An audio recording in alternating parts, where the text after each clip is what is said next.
максимально сделать так, чтобы поднимать историю нашего народа. Что помнили имя каждого героя. Установка монумента в честь участников ВОВ обсуждалась на встрече главы Ингушетии с ветеранами боевых действий. По Красной площади прошли тысячи защитников Москвы, чью поступь услышал весь мир.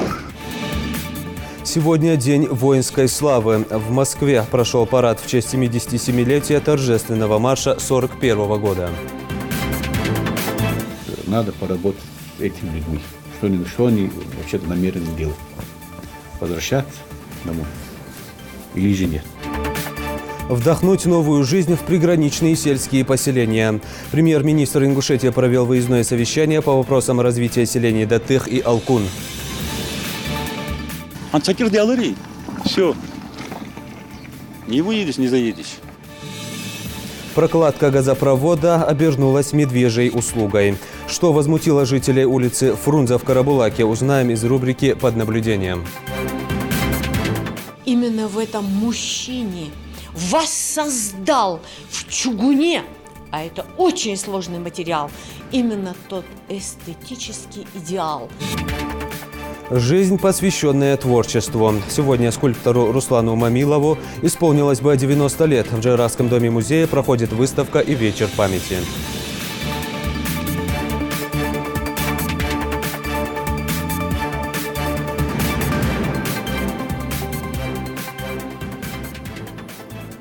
На канале Ингушетия Новости 24. Здравствуйте.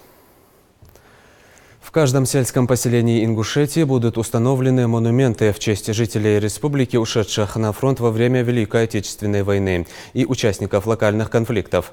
Реализовать инициативу планируется к 75-й годовщине победы в Великой Отечественной войне, которая будет отмечаться в 2020 году. Об этом глава Ингушетии заявил на встрече с региональными представителями общественной организации «Ветераны боевых действий России».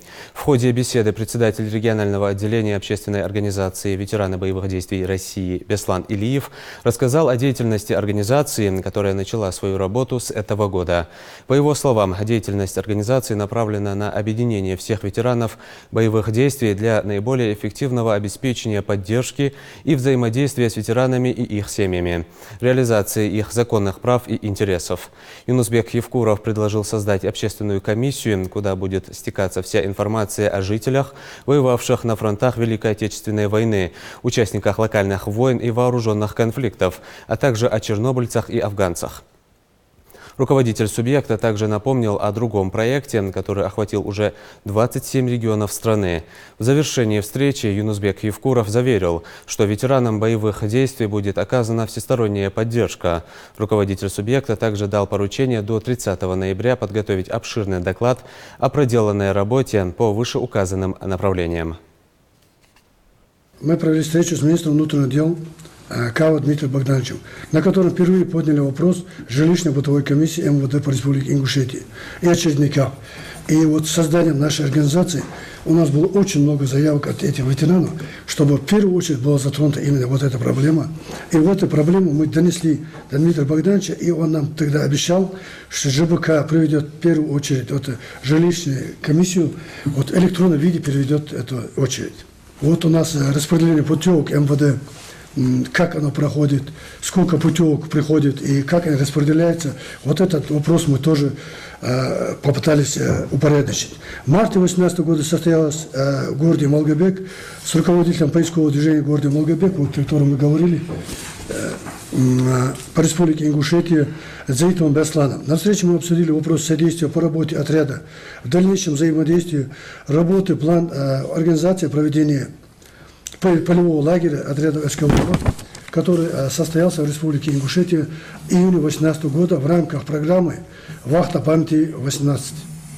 За период работы с января месяца с членами нашей организации и руководством нами было посещено более 40 семей военных пенсионеров для выявления нужд, совершенствования дальнейшей социальной помощи. Ветеранам боевых действий от нашей организации были подарены электрические прогулочные коляски с запасом хода 20 километров, 8 штук.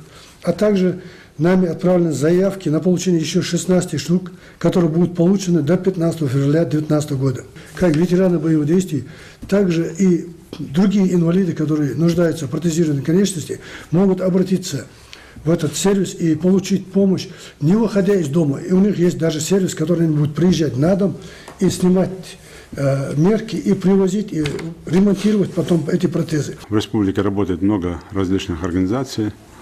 Одним из таких ключевых направлений, как мы и раньше говорили, это организация так называемых боевых братьев. Но помимо этого, мы все-таки хотим, чтобы этот кругозор расширить, чтобы те люди, которые не только на войне, но и в критических ситуациях оказались, тоже мы берем и чернобыльцев, и другие организации, тесно между собой общаться, дружить и решать общие задачи.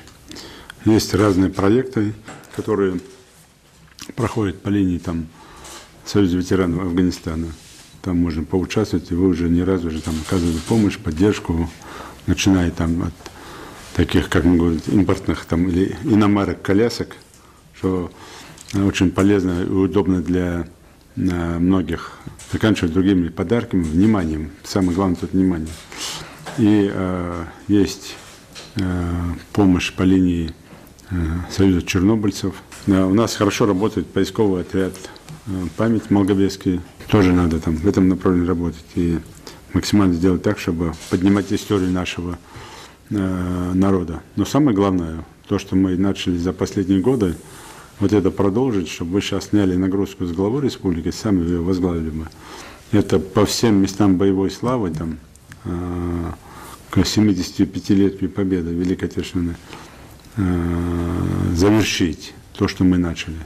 Сейчас где-то порядка 27 регионов, где мы установили обелиски, установили определенные памятники, надписи, фамилии Далгештолт Томат Бенчан. Это получается и Мамаев курган в Волгограде, это Пискаревское кладбище в Санкт-Петербурге, это Брестская крепость, это Прохоровка, это Курская дуга. То есть только на 27 регионов, где мы это все сделали. Это все надо возглавить, посмотреть, где еще нужно сделать. И это направление повести вам уже как боевым братьям. И вторая тема, которую мы начали с общественным проектом, с управлением внутренней политики и главным муниципальных образований, это в каждом селе ставим памятник к 75-летию Победы. Там уже конкурс объявлен, главы муниципальных образований советских поселений к этому приступили. Надо только ежемесячно, чтобы вы контролировали, совещания проводили. Вайдай бахаш, война бахаш, вежили бахаш. Тех, кто вернулся с фронта, список. Тех, кто не вернулся с фронта, список. И плюс в конце в локальных войнах, вооруженных конфликтах погибли уже современный список.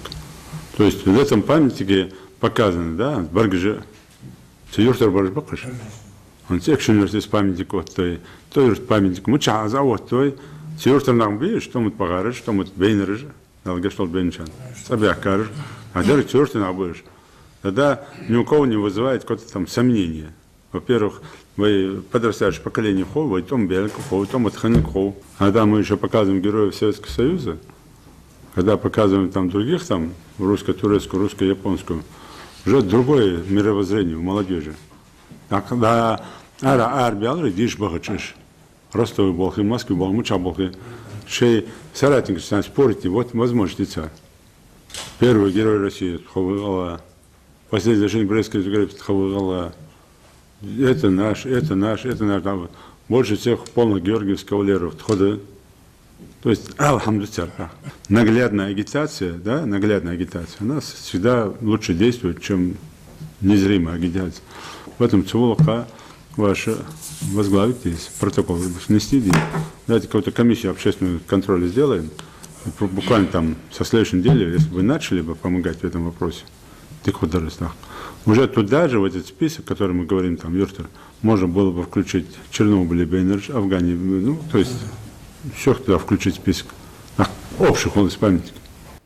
Сегодня в стране отмечается День воинской славы. 7 ноября 1941 года в Москве состоялся военный парад. Торжественным маршем по брусчатке Красной площади прошли колонны пехоты, конницы и военной техники. Почти 30 тысяч красноармейцев и курсантов от стен Кремля уходили прямо на передовую. Этот парад подарил надежду на победу Советского Союза над фашистской Германией. Сегодня, в честь 77-летия парада в Москве, на Красной площади прошел торжественный марш с участием ветеранов Великой Отечественной войны, курсантов военных училищ, школьников, студентов и различных творческих и патриотических коллективов. Репортаж Заремы Ивлоевой. Чеканя шаг по брусчатке, парадом по Красной площади прошли тысячи защитников Москвы, чью поступь услышал весь мир. Как и 77 лет назад, утро на Красной площади 7 ноября начинается с торжественного марша. Правда, по брусчатке маршируют уже внуки героев 40-х, а боевой дух солдат сегодня патриотичными песнями поднимает Полина Гагарина. Снятся нам маршруты главного броска. Ты моя надежда. Все началось 7 ноября 1941 года. Советские солдаты, пройдясь по Красной площади, сразу же отправлялись на передовую. Ведь на тот момент линия фронта Великой Отечественной войны проходила всего в нескольких десятках километров от столицы. Тогда парад сыграл огромную роль в поднятии морального духа армии СССР. Показал всему миру, что Москва не сдастся врагу. Вот так выглядело тогда радио. Вот из этих громкоговорителей по всей стране прозвучала речь главнокомандующего Сталина, где он произнес речь на этом параде 7 ноября 1941 году. Наше дело правое, мы победим, и позади Москва, отступать некуда. И эти слова стали пророческими для наших советских войск. Парад 1941 года походил на секретную операцию. Многие участники были предупреждены о нем только за несколько часов до начала. Парад был своего рода показателем как для противника, так и для самих граждан, что боевой дух страны не сломлен, несмотря на то, что враг был у ворот столицы. Радиотрансляция с Красной площади была включена на весь мир в тот момент, когда парад уже начался. И, конечно же, ее услышали в Берлине. Говорят, что Гитлеру боялись даже доложить о происходящем. И он сам совершенно случайно услышал о параде и пришел в такую ярость, что потребовал немедленно соединить его с командующим ближайшей к Москве бомбардировочной эскадрой. Указ последовал немедля разбомбить парад, ведь немецкие солдаты уже морально были готовы к тому, что вступят в скором времени на Красную площадь. Но к атаке с воздуха советские бойцы были готовы. Да и погодные условия в тот день были не в пользу немцев. Около 40 немецких самолетов было сбито. В парадах могли участвовать выходцы из Ингушетии, которые призывались и в 1939-м, и в 1940-м, и накануне в 1941 году. То есть еще есть место поисковой работе как и сотрудников музея, так и архивных служб. По силе воздействия на ход дальнейших событий сам парад на Красной площади приравнивают к важнейшим военным операциям Великой Отечественной войны. В тревожные и тяжелейшие для страны дни начала войны парад продемонстрировал всему миру несгибаемый дух и волю народа к победе. Всего в военном параде участвовало 28 467 человек. Это пехотинцы, кавалеристы, артиллеристы, танкисты и многие другие. Зарема Ивлоева, Тамара Хашигульгова, Новости 24. Сегодня председатель правительства Ингушетии Зелимхан Ивлоев провел выездное совещание, на котором обсудили социально-экономическое развитие сельских поселений Датых и Алкун. Там планируется реализовать ряд крупных проектов. Подробности в репортаже Зелимхана Калоева. Этот заброшенный дом принадлежит семье Исмаила Бисаева. Здесь проживала целая династия. По стечению обстоятельств родные стены пришлось покинуть и переехать в селение Мушичи. Однако спустя годы Исмаил вместе с родными готов вернуться в отчий дом. Вот это возвышенность, где воинское подразделение стоит. По эту сторону погода другая, за хребтом другая погода. Погодные условия здесь очень хорошие по сравнению, например, Асовское ущелье и Фортанское. Здесь другая погода. Конечно, хотят люди жить, но условия создать, и люди будут жить. Желающих перебраться в эту местность немало. Сельское поселение было основано еще в 1801 году. Изначально здесь насчитывалось более 300 домов, осталось 18. Пообщаться с местными жителями и узнать о том, каким они видят развитие села, приехал председатель правительства Ингушетии вместе с представительной делегацией министерств и ведомств республики.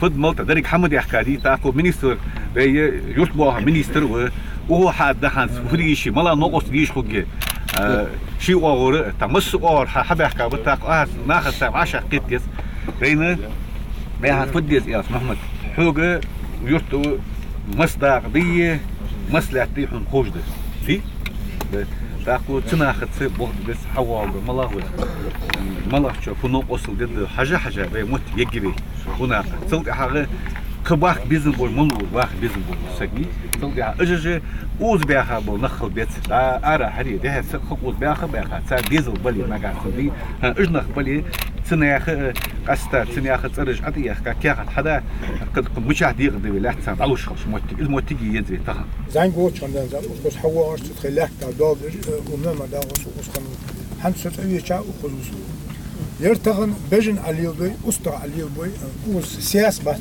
باتت بوت حاني كسلو ردق دوز تقلاش كي موجي سنسير استعتو شوك حتى وز داقا ولا شيل خديون شي داقا ويا واخد حم حدي واس اتمت جرير تحكي ازك كان اياس تنوقص اجدش سوسياليش نحاول نقول واخد اخ بجن اليوم كريستيانسكي فيرمسكي خزايس حي لي ودوبنا متكير ناغا بجن نوق داتا نيا مشى نوق داتا بالحليل دي متكير واخ متكير ديك غوق قدر ديك حمد واش Почти опустошевшее в 90-х годах селение Датых будут постепенно обживать, пока людей останавливает только отсутствие необходимых для жизни коммуникаций. Газа и света здесь давно нет, а водоснабжения не было и в помине. Людям приходилось набирать ее из реки Фортанга. После появления необходимых благ многие готовы вернуться в родные края и уже занялись оформлением всех необходимых документов на участки и собственность. В этом населенном пункте все участки имеют хозяева.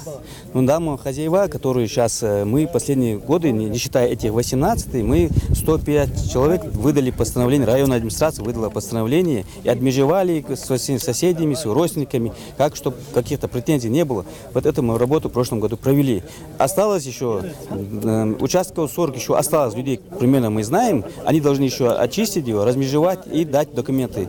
Они мне дают документы, я ходатайство отдаю районной администрации, районная администрация выдает постановление. Но это осталось еще человек 40 еще осталось. Остальные люди уже получили. Выслушав мнение жителей, Зелимхан Евлоев провел совещание. Представители министерств и ведомств предложили свои идеи и проекты по социально-экономическому развитию сельских поселений Датых и Алкон. Приоритетным направлением власти видят развитие животноводства и историко-туристических маршрутов, в том числе и в дальнейшем предоставлению личных домов в качестве мини-гостиниц для увеличения турпотока. Вот если и тот же Датых, и тот же Верхний Алкон, если люди, живущие, они предоставить свое свободное помещение как под гостевой дом и также и подсобное хозяйство, которое с натуральным продуктом, то это будет тоже вот подспорье, и данные гостевые дома, они будут включены и в реестр, и о них будут знать потенциальные туристы, которые приезжают. Именно вот этот же участок дороги, он же довольно-таки популярный, да, все маршруты.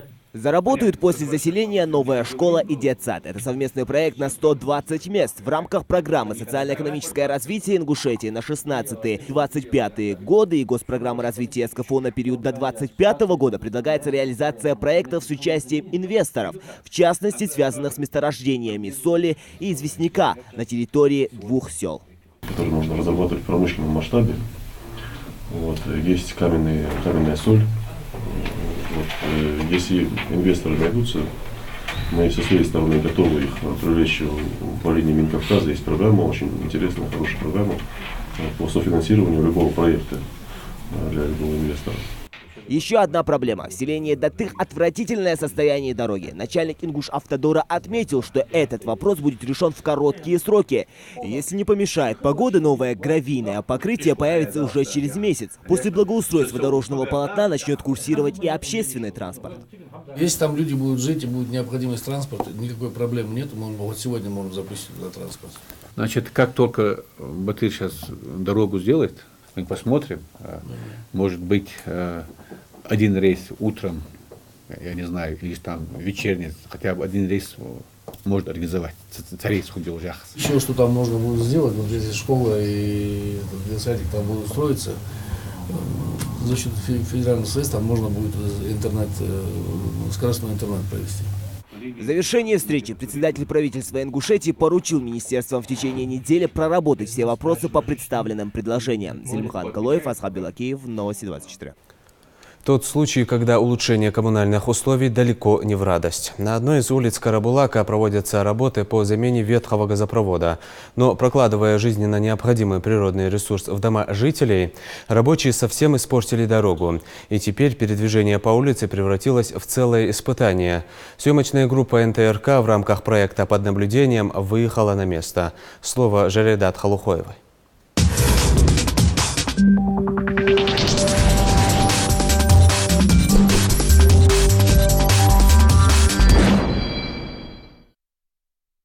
Цивилизованный город – это вовсе не архитектурные памятники и современные здания, а чистые улицы без луж и грязи, говорят местные жители. Переулок Фрудзе в Карабулаке теперь мало радует их глаз. Замена старого газопровода обернулась новыми проблемами.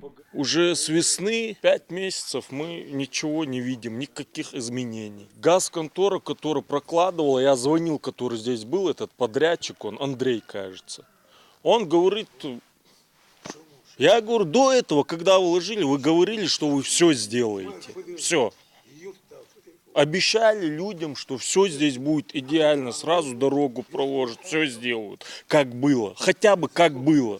А здесь была очень хорошая дорога. Для местных детишек это в буквальном смысле дорога к знаниям. Если в сухую погоду проблем особых нет, то в дождливое время пройти здесь невозможно, сетует Вахидат Бекова. Не то, что вариант ход уже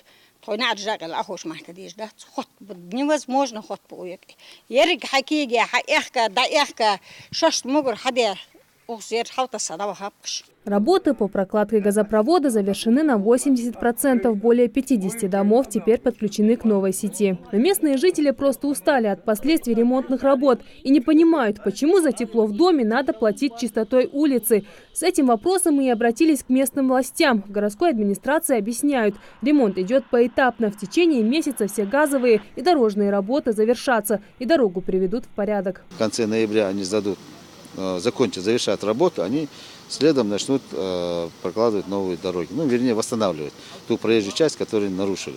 Соответственно, мы со своей стороны проконтролируем это. Потому что не только поступают жалобы, претензии жителей с этой улицы, из других улиц тоже такие же претензии есть от жителей города. Я думаю, в любом случае надо чуть-чуть подождать, перетерпеть, и условия, думаю, будут лучше. На ямы и грязь на дороге жалуются и жители Алиюрта. Это новый микрорайон, в большинстве своем населенный молодыми семьями. То, что у них наконец решился вопрос с газом – большой подарок. До этого все коммуникационные вопросы в основном местные жители решали сами. Вот только дорогу нам испортили, говорит Мустафа Гагиев. Он и обратился в нашу редакцию с просьбой разобраться в ситуации. Вот сейчас как-то можно выехать, можно и заехать можно. Ансакир диалари. Все. Не выедешь, не заедешь. Вен гужм дияр хажич, мышки юх я ехал дяди. До один хочу, я что да, вышел, ба, солдат топор был, снят. Машина, я обычно долго шанс, да, когда баргу доршан здесь. Я же турбо сумасшедший, прямо проезжий полотно, то я нагасан низкий, низ харсах, где захал, мышки, да, я.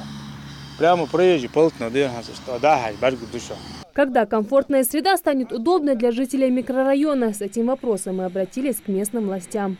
Дороги у нас во время закладки самих участков были сделаны.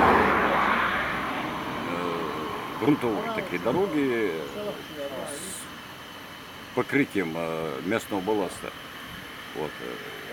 А сейчас после устройства газопроводов первичную шлифовку сделали, показали.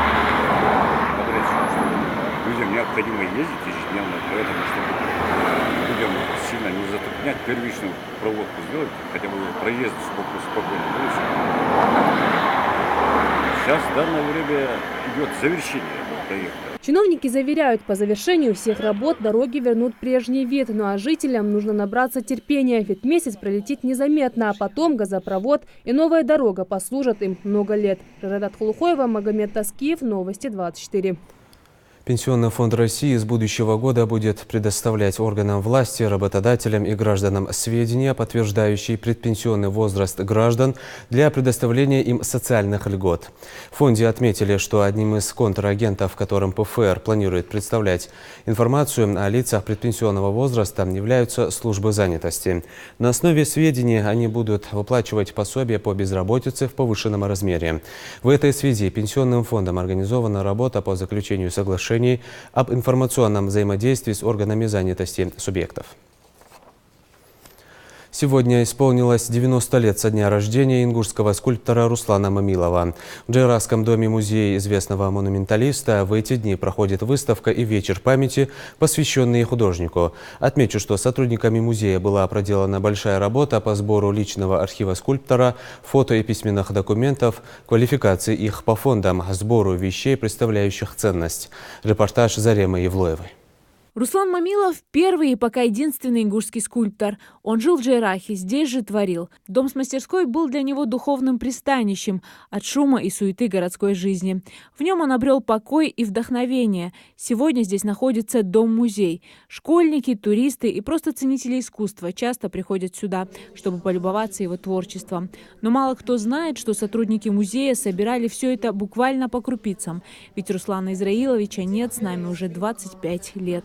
Мраморная пепельница, сигареты Беломор-канал, которые курил наш скульптор. И вот такие предметы, и шахматы, шашки, которыми, как все знают, он очень любил собирать людей, гостей. И в доме Фирузы Гиреевны и Руслана Израиловича всегда очень было многолюдно.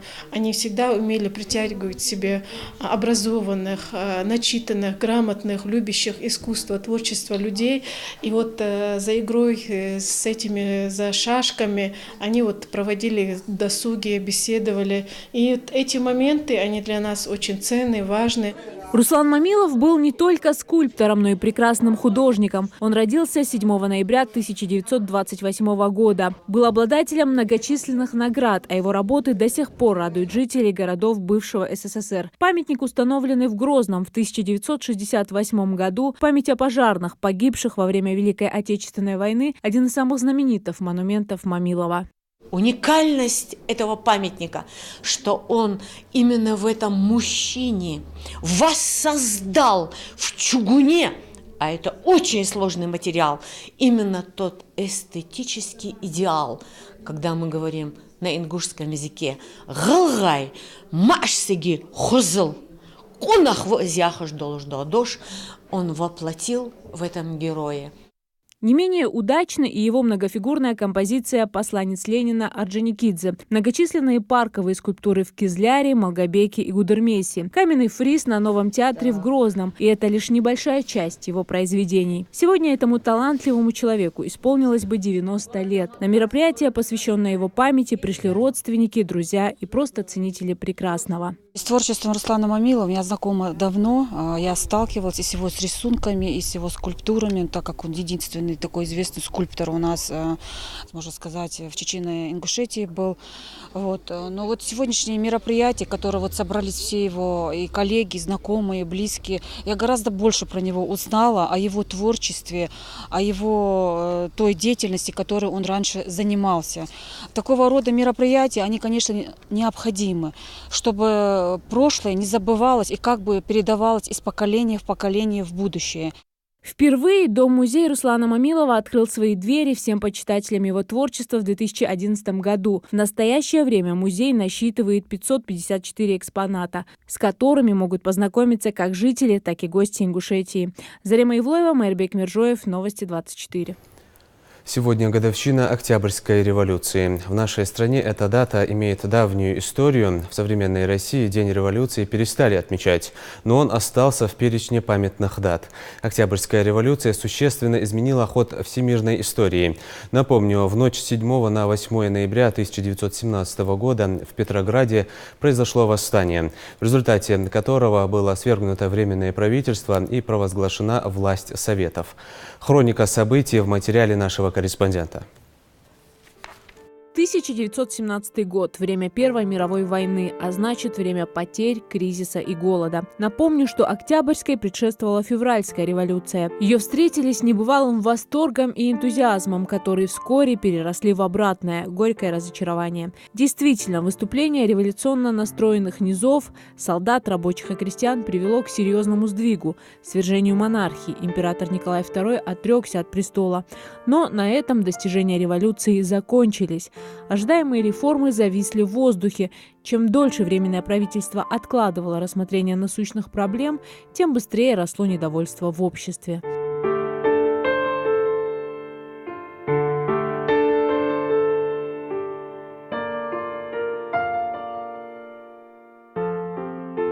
Осень 1917 года принесла еще больше общественного напряжения. Причин тому было немало. Гиперинфляция, рост цен на продукты, понижение зарплат, увеличение безработицы, катастрофическая ситуация на полях боевых сражений. Война искусственно затягивалась. Российская многонациональная империя разваливалась на отдельные национальные государства. Нарастали противоречия между представителями различных народов и внутриплеменные разногласия. Историки считают, что Временное правительство вело ленивую и бездарную политику, благодаря чему большевикам удалось свергнуть временную власть. Большевистская идея и ее поддержка крестьянами, рабочими и солдатами привела к получению депутатского большинства в новой государственной системе. Не последней была и роль Ленина, как создателя и вождя большевистской партии, совершившей Октябрьскую революцию 1917 года.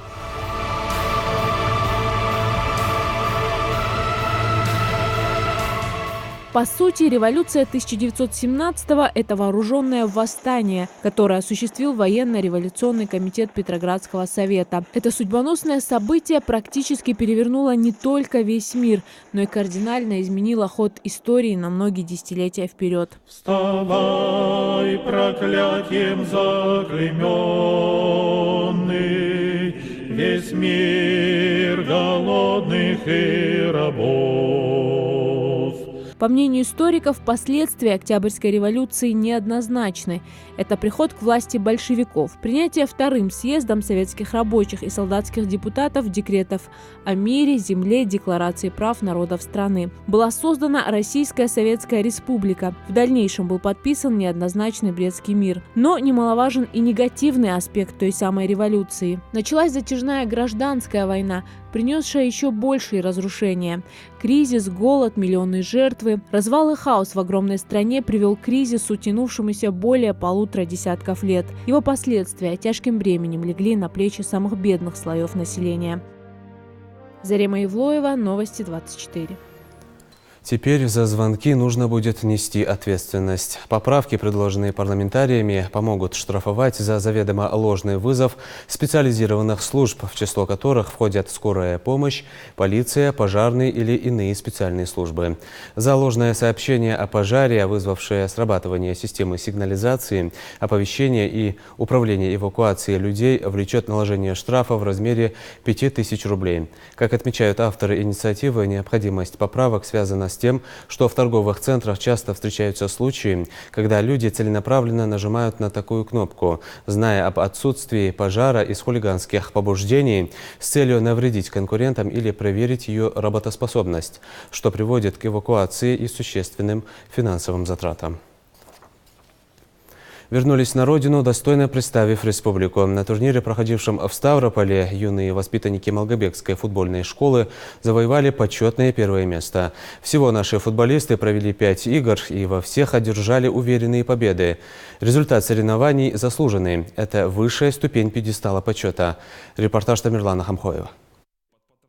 Десятки забитых голов и лишь один пропущенный – это результат 5 матчей воспитанников Малгобекской детско-юношеской спортивной школы. Прошедший недавно турнир по футболу в Севастополе собрал многих талантливых ребят со всей России и не только. Им всего по 11-12 лет, но в футбольной технике они могут дать фору взрослым. Один за одним мячи оказывались в воротах соперников. Немалый вклад в эту значимую победу внес и лучший бомбардир турнира – Бекхан Барахоев. Забив за 5 матчей вдвое больше голов, Бекхан показал, что футбол в Ингушетии на хорошем счету. Во всем турнире я забил 11 голов, но это не из-за меня, а все команды поддерживали, и мы вместе забили эти 11 голов моих. Турнир был хороший, я бы хотел поехать за границу, например, в Германию, чтобы показать, какие мы отличные футболисты. Возвращение домой после триумфального выступления ребята ждали с нетерпением, ведь успех на любых соревнованиях для юных спортсменов запоминающийся. Однако расслабляться футболисты не думают. Впереди усердные тренировки. Отрабатывают технику владения мячом, командную игру, удары по воротам. За всем этим внимательно следит тренер. Имамхан Газдиев отмечает, им есть куда расти. Впереди новые спортивные вызовы, и для триумфа на любых соревнованиях нужно в первую очередь наладить командную игру. Бар команды именно в возрастной группе, а что при возрастной группе Ю-12, Ю-11 и младше. Именно под группе Бархер и А, Б, Ш групп разбития. Б группе дыртхо, тут крико командир. Махачкала, Симферополь и Севастополь. Идеальным возрастом, как хубац, до болби мотики, что я чемпионат мира мечтал, а международный турнир есть куда расти улицу. Наверное, самая сложная задача на поле ложится на плечи голкипера. Микаил Барахоев за весь турнир пропустил всего лишь один мяч. Более того, автором одного из голов своей команды стал вратарь. Первый матч мы выиграли 9-0, второй 16-0, третий 8-0. Потом играли полуфинал и финал. В полуфинале мы выиграли 4-0, в финале 5-1. Мы пропустили один гол, потому что у нас самые крутые защитники. Ключ к успеху на любых соревнованиях – усердные тренировки. В недостатке мотивации ребят точно не упрекнешь, но помимо этого многое зависит и от поддержки. И очередные успехи, без сомнения, не за горами. Тамерлан Хамхоев, Магомед Дидигов, Магомед Шаухалов, Новости 24. В Ингушетии для школьников построят скалодромы. Соответствующее поручение дал глава республики Юнусбек Евкуров. Учитывая растущую популярность этого вида спорта в регионе, было решено внести в проекты нескольких строящихся школ скалодромы для привлечения занятий альпинизмом детей школьного возраста. Глава субъекта подчеркнул, что Ингушетия становится кузницей чемпионов, пополняя золотой фонд российской копилки медалей. И потому в регионе собираются стимулировать и поощрять тренеров, которые занимаются подготовкой спортсменов к Олимпийским играм. Все информационные выпуски и анонсы наших программ смотрите на официальных страницах в соцсетях Facebook, Instagram, YouTube, Twitter и ВКонтакте. На этом наш выпуск завершен. Оставайтесь на канале Ингушетия.